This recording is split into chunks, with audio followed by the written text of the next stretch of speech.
Good evening, everybody, and welcome to another edition of No Limits. My name is Scott Morgan, North Motor City Man. I'm glad to be joined by my co-host, Candy Ebling. Good evening, Miss Ebling. Good evening, Mr. Morganroth. How are you this evening? All right, it's a World Series night, and we have the Tampa Bay Rays taking on the Los Angeles Dodgers, a series where something is going to give here, isn't it? And that's Yeah, is going to give because one of these teams is going to get rid of a drought. The Tampa Bay Rays have never won a World Series, and the Los Angeles Dodgers have been idle since 1988. Yeah, the Andrew. that's true. And you're actually going to bring another title to one of the towns because each of them, one has a basketball title and one of them has a hockey title so far. Yeah, Title Town USA will be decided with this particular series, won't it, Candy? It sure will. A game of the best of seven, if it takes seven. It's certainly an interesting matchup for sure. The Tampa Bay Rays and the Los Angeles Dodgers. So let's tell our listeners a little bit about the history of the World Series. Okay. So the World Series is actually the annual championship series of Major League Baseball in the United States and Canada. It started the contest in 1903 between the champion teams of the American League and the National League. American League actually started, do you know what year, Scott? Can't recall. 1882. And do you think the National League is older or younger? Well, I would say it's older because they call the American League the junior circuit. It is. The National League was actually established in 1876. But they didn't start playing the World Series until 1903. Mm-hmm. Okay. It's called the Fall Classic. Do you know what the name of the trophy is that they're playing for? Commissioner's Trophy. Very good. Very good. Do you know, this is a trivia question, what years since 1903 that the World Series started, what 2 years did they not play a World Series? Well, I know one was 1994. The baseball players' strike was one of them. Correct. Can you guess the second one? I believe. Well, I know they had the Black Sox Scandal was one, but I think they played it. And I think they played during World War II or was it World War One? I'm trying to remember. So it was actually the second year of the league. It was 1904 that they didn't play. And they didn't play because it was a business decision and they couldn't get along, the two leagues. So they decided not to play. Kind of interesting, don't you think? Oh, yeah. One interesting business decision 116 years ago. Long time ago. So let's talk about some streaks. All right. What team let's start with the wrong side of things. What team has never even played in a World Series? Seattle Mariners. Correct. What teams have not won a World Series? Well, you got 5 of those. You got the Texas Rangers is one of them, obviously. You've got the Tampa Bay Rays, Milwaukee Brewers, San Diego Padres, and the Colorado Rockies. That would be correct. Do you know of those teams, 2 of them have only played in one game or one World Series? Do you know which 2? Yeah, absolutely. You have the Milwaukee Brewers and the Tampa Bay Rays going into tonight's action.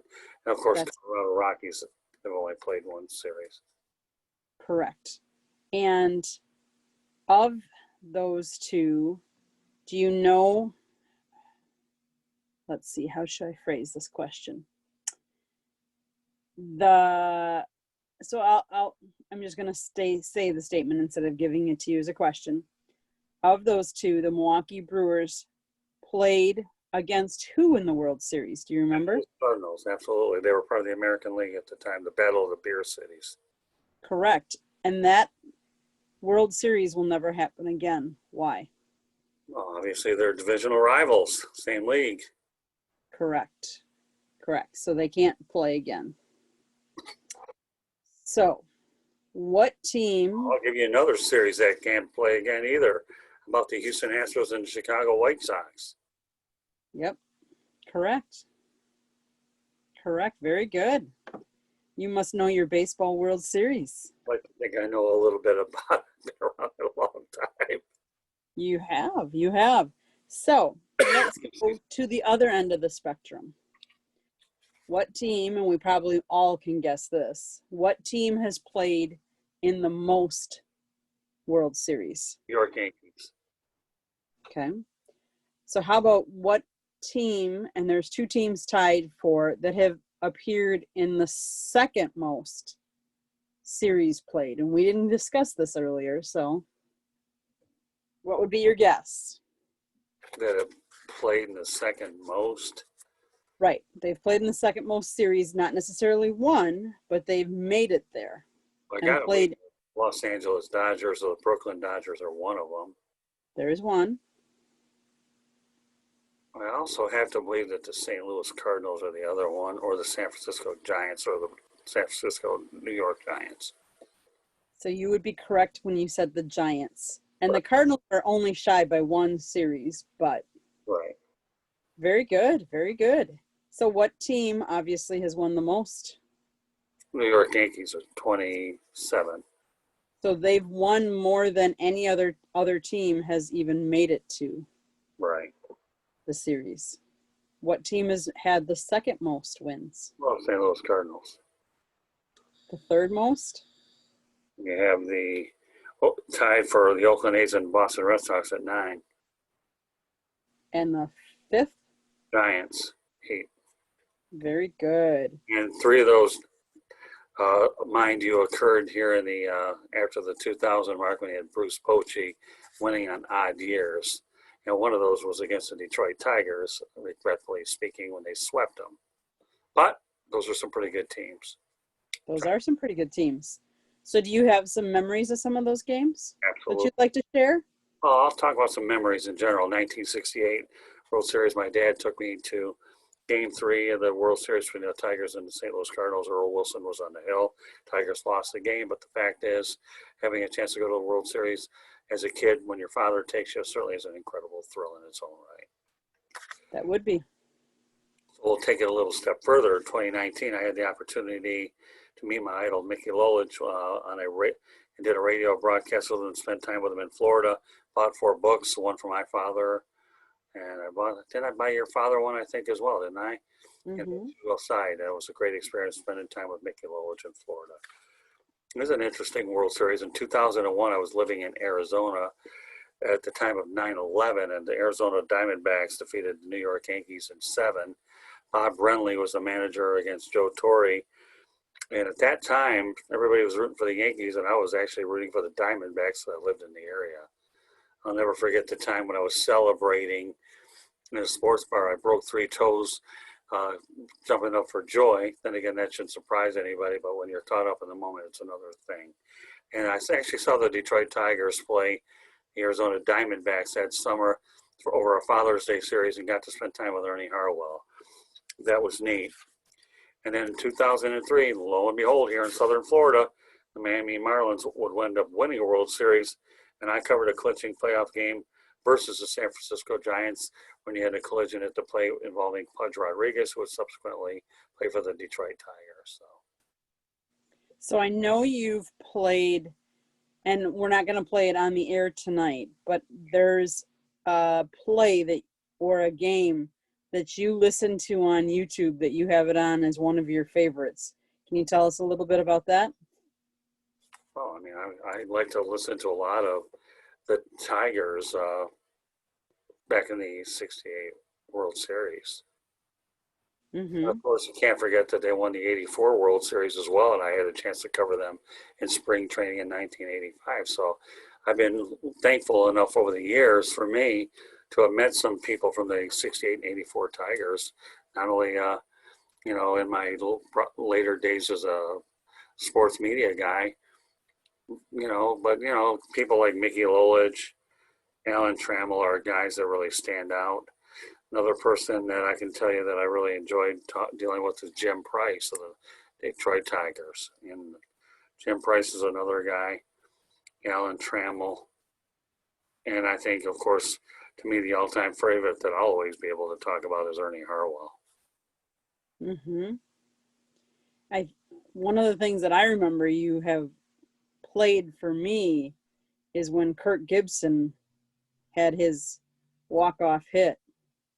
Yeah, Kirk Gibson. What World Series was that? Well, 1988. Okay. But he also had an impact in the 84 World Series when he dared Rich Gossage to throw at him, and they wanted to walk him in. Gossage refused to do it, and he hit a monumental home run in the 84 World Series. I actually spent time, you and I saw Kirk Gibson when we were there a few years ago in September at Comerica Park, and Kirk Gibson was involved in some really big World Series moments, that's for sure.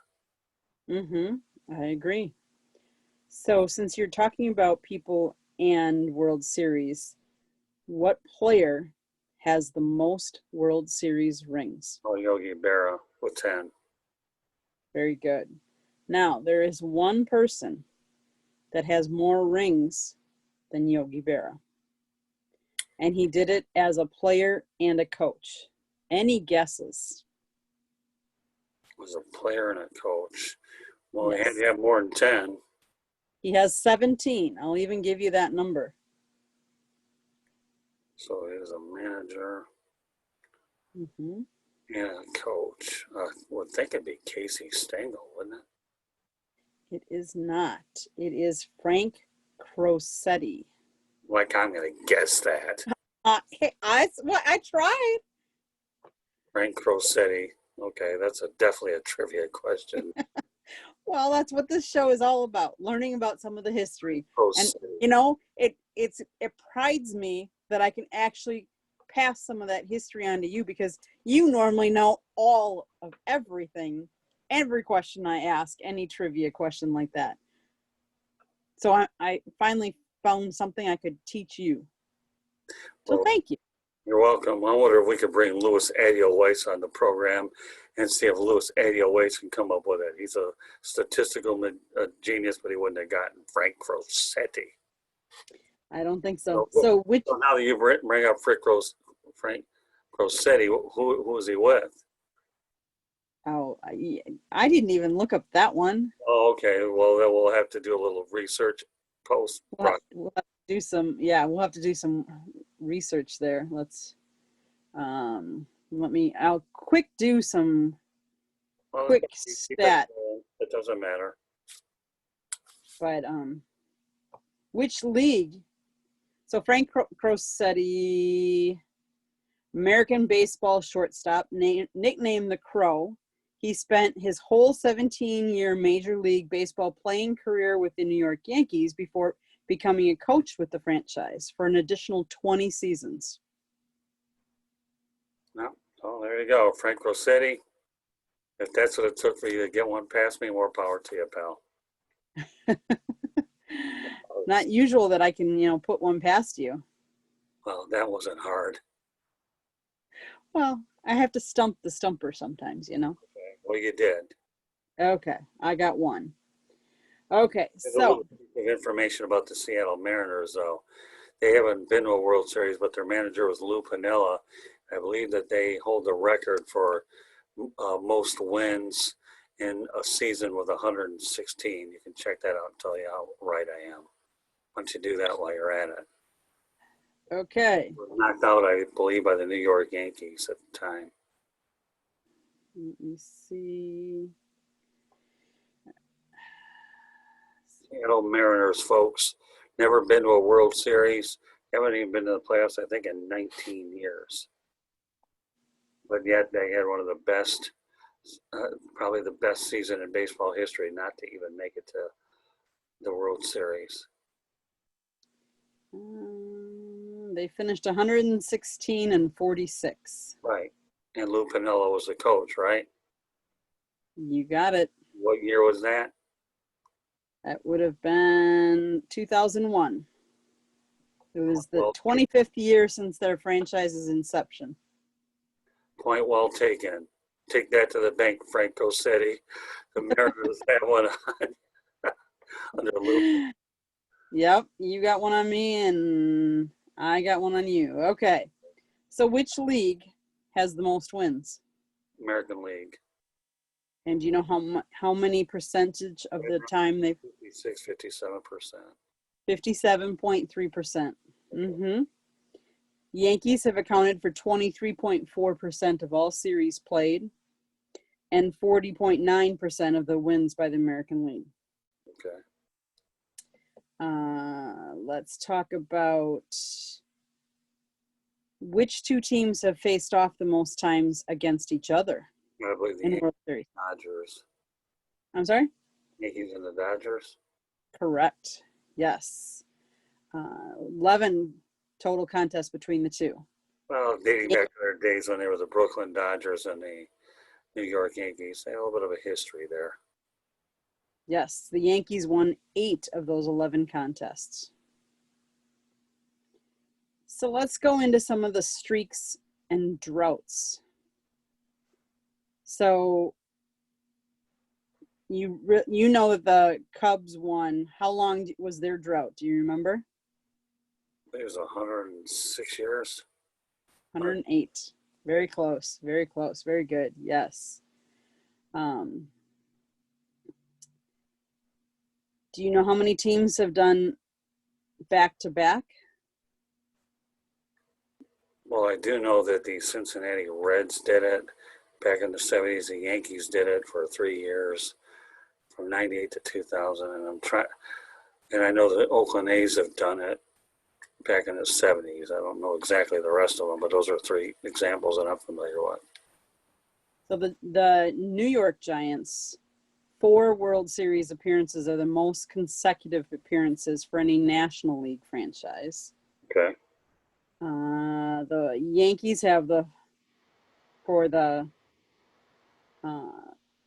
Yankees are the only team in MLB to win more than 3 series in a row, winning in 4 consecutive seasons from 36 to 39, and an MLB record 5 consecutive seasons from 49 to 53.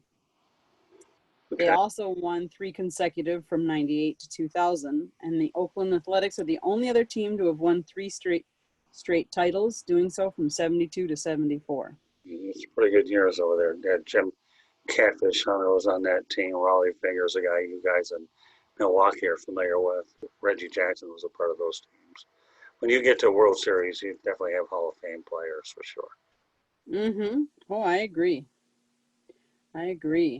So let me get back to my quick stats, of course, that I'm going over. So we said that the Chicago Cubs have the longest drought. 108 years, yep. Took Joe Madden and Theo Epstein to get the job done for him. And of course, you don't want to talk about a streak buster. You got Theo Epstein pulling the trick with the Boston Red Sox, and he did it with Terry Francona. Theo Epstein pulls the trick in Chicago. Does it with Joe Madden, and Theo Epstein's going to land himself in the Baseball Hall of Fame. Very good, very good. Let's go to the Cubs and Dodgers are tied at 7 apiece for most World Series losses between World Series victories. The longest duration without back-to-back World Series champions is currently active at 19 years. And that's from after the 2000 New York Yankees to the present. The longest sequence of World Series in which each was won by a different franchise is 10, from 78 to 87. And the streak was broken when the Dodgers won it in 81 and then again in 88. Okay. So do you know what World Series the home team lost every game? Wasn't that the Diamondbacks and the Yankees? No, it was actually it was Well, I think it was last year, wasn't it? The Nationals and the Astros. Yes. Remember that. Okay. Yes, nobody won on their home turf. Right. It's a good one. And interesting, trivia. That home field advantage didn't mean anything. It didn't. And where are they playing this year's? We're playing Globe Life Field. Neutral So site. there's a home field advantage of this one either. Well, it's a neutral site. I think it's the first World Series ever being played at a neutral site for obvious reasons. Correct.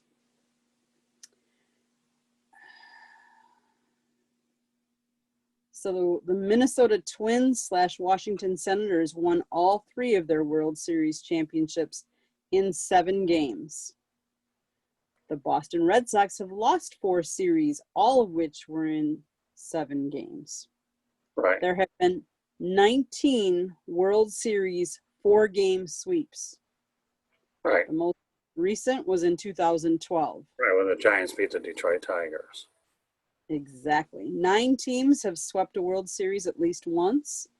The Yankees have done so most often with 8 times. Red Sox, Reds, and Giants have all done it twice. Braves, Orioles, White Sox, Dodgers, and Athletics have each swept 1 series. 6 of the teams, all but the Orioles, Red Sox, and White Sox, have also been swept 0-4 in at least 1 World Series. Want to know the most famous home run Bobby Thompson shot heard around the world is one. Mm-hmm. Ernie Harwell actually called the game, but he wasn't the guy that you'll hear the voice. He was on, I believe he was on TV calling the game, and his fellow announcer was doing it on radio, and they always catch the radio voice doing it. Interesting. And a little bit of information about some of the Pirates. 1979, We Are Family was the theme of that one, and then 1971 was the last one. Roberto Clemente ended up winning, or he was tragically killed. Okay. About the Boston Red Sox. What the Boston Red Sox overcame a 0-3 deficit to beat the New York Yankees in 1 series to get to the World Series, and then ended the drought against the St. Louis Cardinals. And then you go ahead and talk about the Boston Red Sox collapse against the New York Mets with the Bill Buckner defensive gaffe. You are a wealth of information. Where you keep it all and how you hold it is beyond me. Between the ears, inside the mouth, ramble it off. Let's talk about a series, and I'll give it to you. So did you know that there were 9 World Series that have ended with walk-off hits? I didn't know that the amount, but I do know that Joe Carter hit one for the Toronto Blue Jays over the Philadelphia Phillies. I know that was one of them that went in walk-off style. 5 of them were in a deciding Game 7. Right. In addition, the deciding Game 8, because one game had ended in a tie of the 1912 World Series, ended in a walk-off sacrifice fly. Right. The Twins in 24 and 1991 are the only franchise to win 2 series in that fashion. 2 men have ended a World Series with a walk-off home run. You said which one? You said Joe Carter was one of them for the Blue Jays. And the other one goes back just a wee bit earlier. It would be Bill Mazeroski. Right, the Pittsburgh Pirates. Correct. There was 1 World Series that ended on a runner caught stealing. Okay. In the bottom of the 9th inning of Game 7. Do you know who it was? No, I wouldn't know that. It was Game 7 of the 1926 World Series, and it was the famous Babe Ruth of the Yankees that tried to steal second base with 2 outs and his team trailing the St. Louis Cardinals 3-2. I know that Jack Morris went ahead and pitched a gem. I think it was 10 or 11 inning gem against the Atlanta Braves. Look at Jack Morris's byline. He ended up winning a world championship with the Detroit Tigers. I think he won one with Minnesota, and I think with Toronto. He has 4 titles to his credit. You check it out, I'm pretty sure I'm right there. Pretty sure you are. I gotta tell you. I don't know how you remember all this stuff. I really don't. But Well, I love the game of baseball, Candy. I've been covering it for many years. I really do. And when you love a game as much as I've enjoyed this sport, to me, it's pretty hard to not pay much attention to it. We know that Reggie Jackson was called Mr. October because he hit 3 home runs in one game against the Los Angeles Dodgers. So that's where Mr. October came from. So do you know there has about the perfect game by Don Larson? The only perfect game ever came up with Don Larson of the New York Yankees. Do you know there has only been one instance in World Series history where the series MVP was selected from the losing team? Okay. This goes back to 1960, and the New York Yankees, it would be Bobby Richardson. Okay. So if you're ever wondering, local rivalries. When two teams share the same state or metropolitan area, fans often develop strong loyalties to one or the other. So can you name a couple of these series? I'd be more than happy to. I remember the San Francisco Giants took on the Oakland A's in the Earthquake series, and the Los Angeles Dodgers who took on the Oakland A's, and then you also had the LA Angels taking on the San Francisco Giants, and of course you can't forget about the many times that you have the New York Mets and the New York Yankees.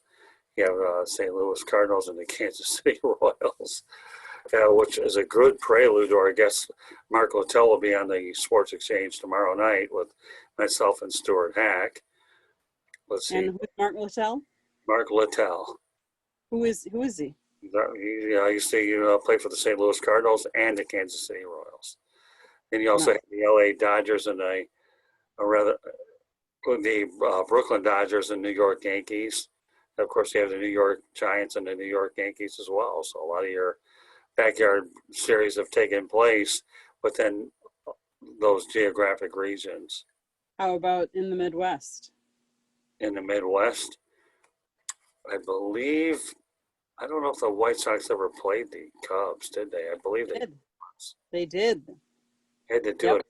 Had to do it back in the 40s or earlier than that. The first city to host an entire World Series was Chicago in 1906. Well, I knew it was. White Sox were known as the hitless wonders that year, with the worst team batting average in the American League. And the Chicago Cubs had a winning percentage, a record that still stands, but an upset was to be brewed. The White Sox beat the Cubs 4-2. Okay. Interesting. So we have the I-70 series, which was called the Kansas City Royals and the St. Louis Cardinals, which the Royals ended up winning that series, I believe, in 7 games. I think the last game was decided by 11-0 score, if I remember right. Look it up. We'll sure that it was a whitewash at the time. Okay. When was that one? I want to say it was it was in the 80s. And who was it again? It was? You had the Kansas City Royals over the St. Louis Cardinals, and the Royals manager at the time was Dick Hauser. Oh, goodness. Okay, so let me Google that. Google's my friend, my technology friend here. Let's see. I want to say it was 1985. Kansas City Royals versus who? St. Louis Cardinals. St. Louis Cardinals. Pretty good players on that team, too. I think George Brett was on there, Hal McRae, Brett Saberhagen, Dennis Leonard. If I remember right, those are just some of the players. I know George Brett was on there. 1985 World Series. See, you do know your stuff. Yeah.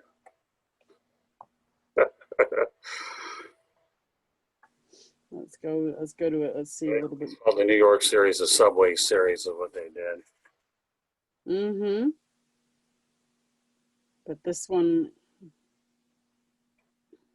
it was the 82nd edition of the World Series. It was a best-of-7 playoff between the American League champion Kansas City Royals and the National League champion St. Louis Cardinals.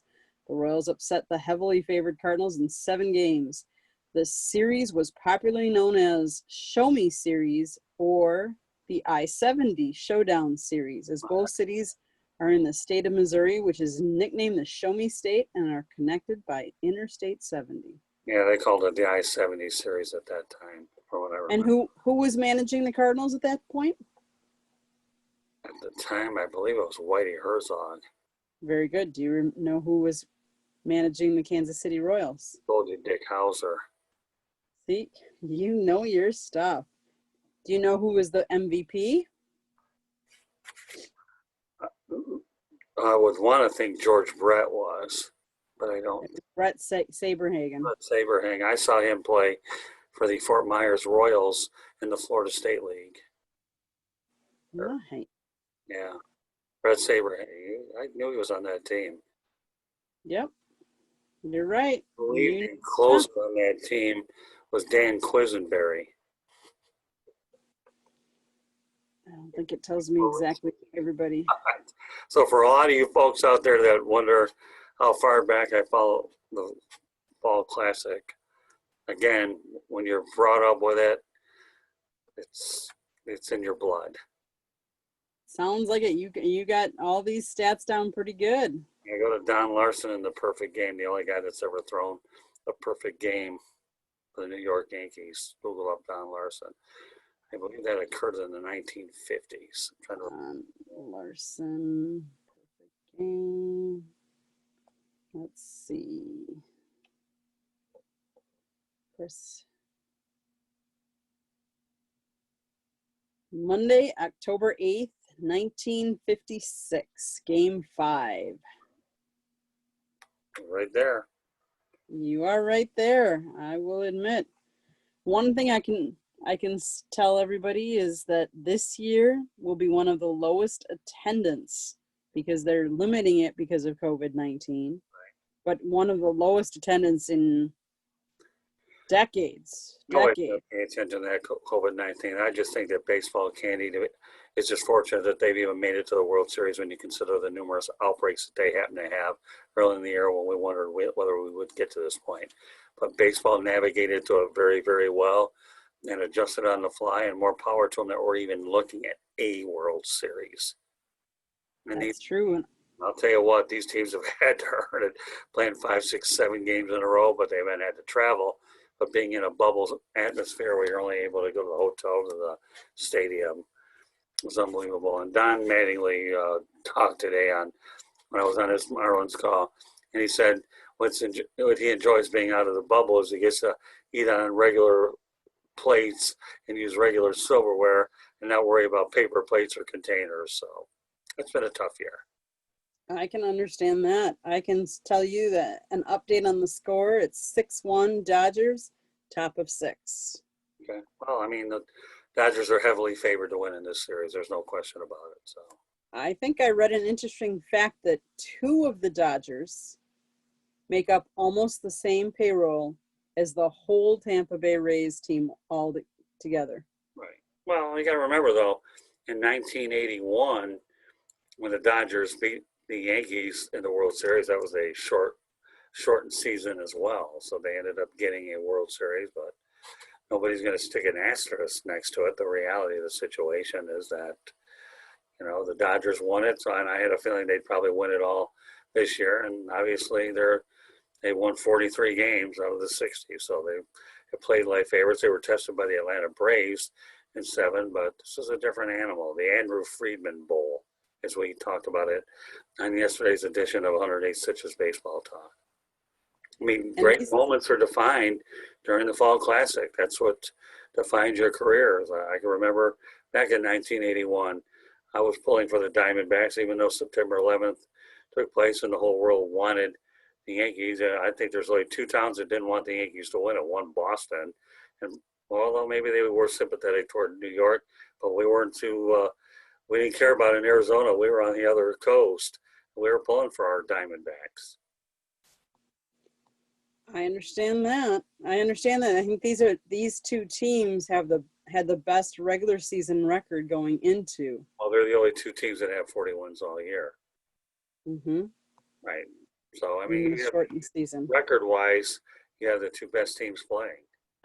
Even though they're widely, they were built far differently. But regardless, they are the two best teams.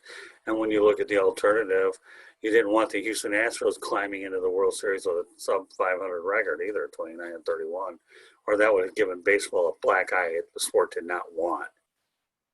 I would agree with that. I would agree with that.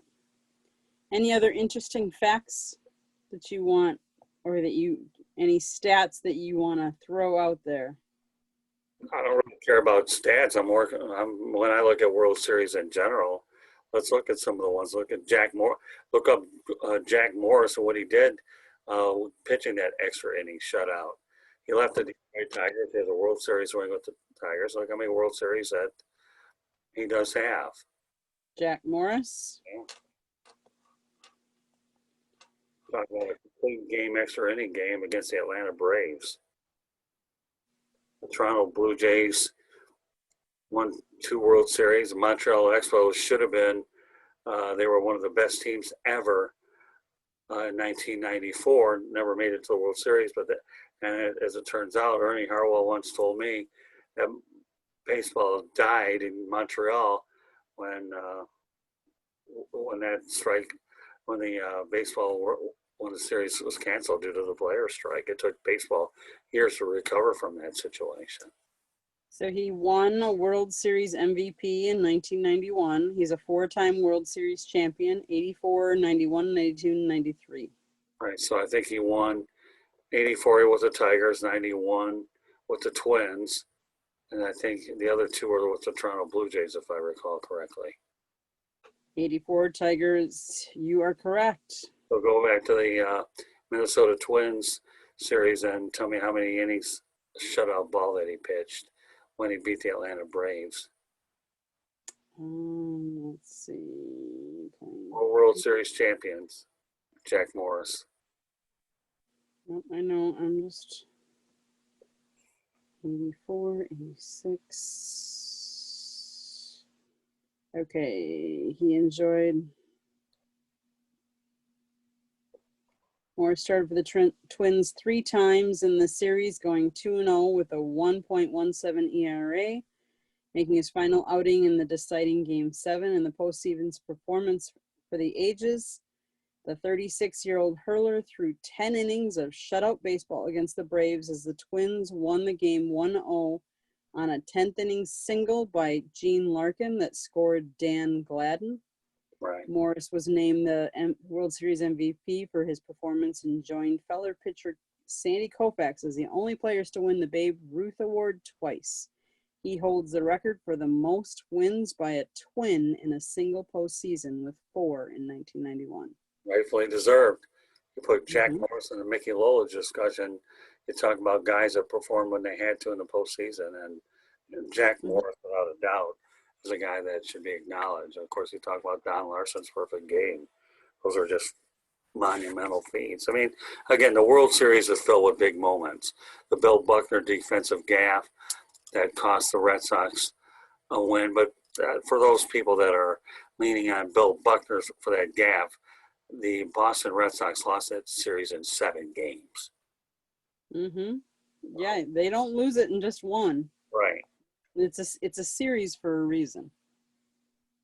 Exactly. So I mean, you have great moments are defined in the postseason. They either make you or they break you. Managers, define their legacies by how they end up performing. Whether they can win that elusive. I mean, Casey Stengel won a lot of championships, and the list goes on and on. We could fill hours and hours of this broadcast. But the main thing is this is where we're at. You have the Tampa Bay Rays, one of the lowest payrolls, and Don Mattingly was saying today on our call that they're the model franchise to build with player development. You can't always buy a World Series, even though in 1997 the Florida Marlins at the time did, until Wayne Huizenga disassembled it and they had a fire sale. And then, of course, in 2003, they traded Miguel Cabrera, Dontrell Willis away, and a lot of their better players because they couldn't afford to keep these guys. And they were paying a lot of money. Well, that's what happens with a lot of these smaller market teams. I remember back in '87, the Brewers did the same thing. You know, they went out and got CC Sabathia. Right, right. You know, because they wanted to win, and they wanted to win then. Well, there's a lot of teams that play for the now. I mean, remember on one of our broadcasts, we had Doyle Alexander traded for John Smoltz. Nobody ever thought that John Smoltz would go ahead and turn out to be the player he was, but Doyle Alexander served his purpose and did win. Had a couple good years with the Tigers. They got him to the playoffs. It just wasn't meant to be for him to go any further than that. So, Right. you know, the World Series is defined not only with great players, but you have some of the great managers. New York Yankees had Billy Martin break them out of their World Series drought for a while. And then you would have Joe Torre had a good legacy over there. Sparky Anderson was the first manager to win it in both leagues, and you had Tony La Russa did the same feat. And that's a feat that rarely ever gets done either. Yeah, I can't imagine that one. But it has happened in a big way. So the managers that have the most successful World Series managers in history have both guided teams to 7 world championships. Joe McCarthy and Casey Stengel. I wonder where that name came up in this broadcast a little bit earlier, right? You did name Casey earlier, yes. Right. Did you name Joe too? I don't remember. Joe Torre, yeah. No, it's Joe McCarthy. Joe McCarthy. No, I didn't mention him. Okay. That goes back a little bit further. It just stumped me. He might as well do it in the 1920s. He did in the 30s and 40s. The 30s, whatever. Way, way early. Yes. Fred Ebling wouldn't get that one right. Okay. It's okay. I wouldn't have gotten it right either. So you've gotten more right than I ever would have. Any final closing thoughts, Mr. Morganroth, Mr. Baseball? Well, yeah, I mean, it's that time of the year. I mean, like I said, as I mentioned, really thankful that they can get the World Series. I don't think there should be an asterisk on this series at all because it's been a tough year for everybody. The baseball season, we're just thankful that it's going to come to a conclusion. And record-wise, the 2 best teams are actually going to go ahead and play. Now, how long the series goes, I don't know. I don't give the Rays much of a chance against the Dodgers. I really don't. I mean, there's just so much a big disparity in the talent level, but I could see the Rays winning a game or 2, but not much more than that. I think the Dodgers are way too powerful. They got Mookie Betts on that team, who obviously probably makes more than that whole franchise. He could buy stock in the Rays if he wants. And if that isn't enough, you got Clayton Kershaw as well. It's those 2 contracts do almost the same as the whole Rays. Dave Roberts might get the gorilla off his back so people will leave him alone. But we'll see. I mean, the World Series success is defined. And you know what? No matter what they say about it, you get a ring, and people will always remember those World Series wins because you have your reunion parties and so forth. And it's an opportunity to still have a celebration and bring the city together no matter how many games. It's not like leagues haven't had player stoppages where you haven't had as many as the regular games, but nevertheless, the champion's been crowned either way. Correct. Now, in the previous round, they went back to back to back to back. But in this round, they don't. They do actually have a day off here and there. Right. Well, I mean, it happens. Sometimes teams will get series over with earlier, and then they have a 5 to 7 day wait in the World Series, and then they lose their momentum, and they're not as sharp, and that could play a factor. I'm not using it as an excuse why teams don't do well. But baseball's a game about momentum. If you're playing well, you want to continue to play well because it's all about timing. It's all about mental. When you talk about mental, okay, you're trying to get your mind right, and baseball players are creatures of habits. That's true. I don't care if you step at the plate and you go ahead and take your glove on and off. And some of the things that these guys do is what they do. It's all a mind game with them. You're talking a sport that if you hit 300 and you're unsuccessful 30% of the time, you're a mega superstar. For a sport that commands a lot of failure. It's a very mental sport. It's training. It's chess. It is. Do you think some of the new season changes that they had this year, that they'll keep those next year? There'll be a few. I believe the designated hitter will be universal within a couple of years based on the labor agreement. I don't know if it's not next year, it'll be next year after that. The 7 inning doubleheaders, I don't see that happening. I don't. That was just something because you had to get a lot of games in, and you In a had short amount of time. the 3 batter rule. I don't see the extra, the runner on second base lasting more than this year. They just did what they had to do. So. Don Mattingly was talking about the 3 batter rule. You get used to it after a while. It just depends on how managers have to adapt to what the rule changes are. So I can see most of them, a few of them sticking, but I don't see certain ones that don't. Mm-hmm. Baseball's always been able to adapt to changes anyways, is what they've always done. It's the nature of the business. I mean, there was a time when relievers used to go 2 or 3 innings at a time. So if anybody's whining about 3 batters, please give me a break. Nobody's listening to you. They used to have more complete games back in the day. Yeah, but now you got so much money invested into these pitchers and more Tommy John surgeries that it's all come down to the 1 inning closer. Guys like the Brewers ought to know when you had Raleigh Fingers and Trevor Hoffman, those guys can go 2 or 3 innings strong if they needed to. Well, even Hader does.